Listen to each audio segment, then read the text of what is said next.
Mindfulness. We hear a lot about mindfulness these days. Being mindful, being in a state of being present, um, gratitude as part of mindfulness.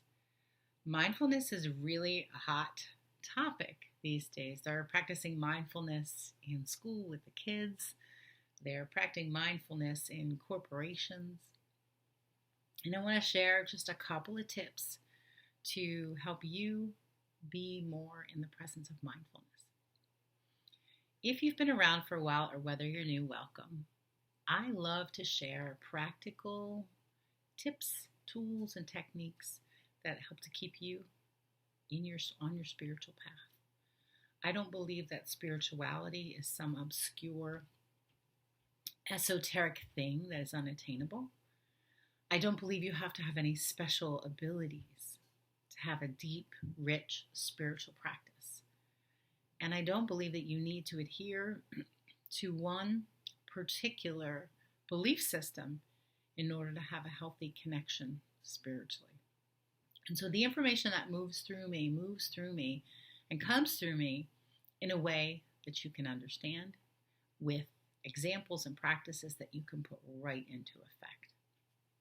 And so that's what we're going to do today. Mindfulness. All right. I want to give you 2 or 3 tips on how to be mindful in your day. And a bonus, as there usually are with this type of work, is that in addition to the benefits that you already get from mindfulness, there's actually one more that I'll tell you about as we go. So what does mindfulness do? Mindfulness brings you into the present. It brings you into your heart. It can help to lower your blood pressure. It can help to regulate your breathing.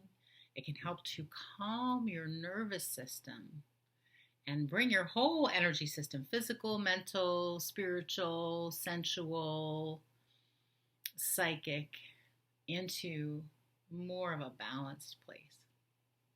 So 2 things that you can do to be mindful. And you can do this at any point in time. You can do this in the shower. You can do this before bed. You can do this while you're talking to your kids. You can do this pretty much anywhere. You can do it when you're stressed. You can do it when you're not stressed.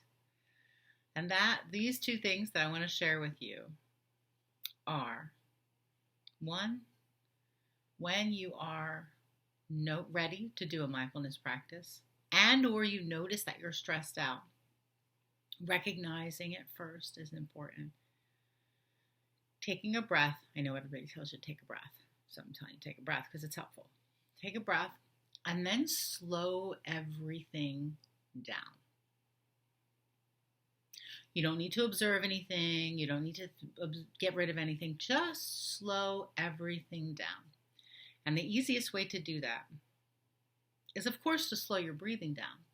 And more importantly, whether or not you can slow your breathing down, begin to slow your movements and your motions down.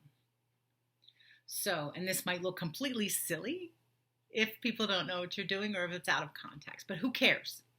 Spirituality and spiritual practice are not supposed to look great to other people.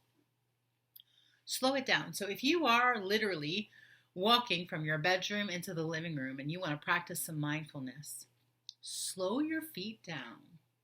Slow your motions down. Walk and move in slow motion. Do that for 30 seconds. Number 1, it'll shift whatever pattern you're currently in. And 2, it'll create more space. And that's a mindfulness practice. The second thing that you can do as a part of this mindfulness practice, is to slow your speech down. So if you're talking on the phone, or you're talking to your dog, or you're talking to the kids, or you're teaching at school, whatever it is that you do, slow your speech down. Just like that. We have a tendency to go on autopilot. We go fast, we're talking, we're thinking fast. Slowing your physical motions down and slowing your words down.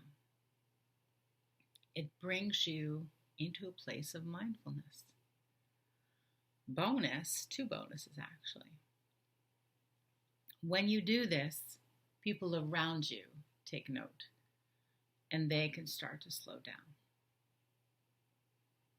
I first started doing this, and everything that I do and share is because it works, because I've tried it out. Not because I think of it or I get some notion. No, these things work, and that's why I share them.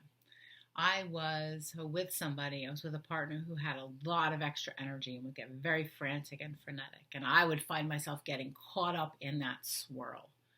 And then I remember one specific day where I said, no, don't get caught up in that swirl. It's not going to do anybody any good. So as they were like ranting and raving and getting frantic, I was in the bathroom. I remember this specifically. I always remember this day. And I just thought, okay, just slow it all down. If they're not going to slow down, you slow down. And I started walking slowly from the bathroom into the kitchen. My movements got slow. My speech got slow. And everything slowed down. And I didn't say anything to the person that I was with because this was my experiment, my experience. And I noticed almost instantly that they slowed down. So part of this mindfulness practice helps to slow you down, and it allows other people to come into that orbit of slowing down. So it's beneficial for you and it's beneficial for other people. In addition, so that's a bonus to the mindfulness. In addition to that, when you are mindful in this way where you slow everything down, your speech, your thoughts, your breath, your movements, you actually start to create some space and have the opportunity to expand time. So mindfulness in this way helps you to expand time. And that's a topic for another video. Time and how time is malleable, depending on what kind of space and state you're in. So you've got it now. You've got a couple of practices to do to bring you into a mindful place that will bring others into a mindful place. It will relax your nervous system. It'll create space. It'll help you to relax. It'll help you to be more present. It'll help you to slow everything down so that you can expand time. Give that a whirl today. As you're going through making your coffee or at breakfast or at work, give those few easy, simple practices a try. Slow down your thoughts, your breath, and your body. And then come back and let me know how it went. Leave a comment. I would love to know what shifted or what you noticed. Or even if it was struggly for you, if you felt a little struggle around it.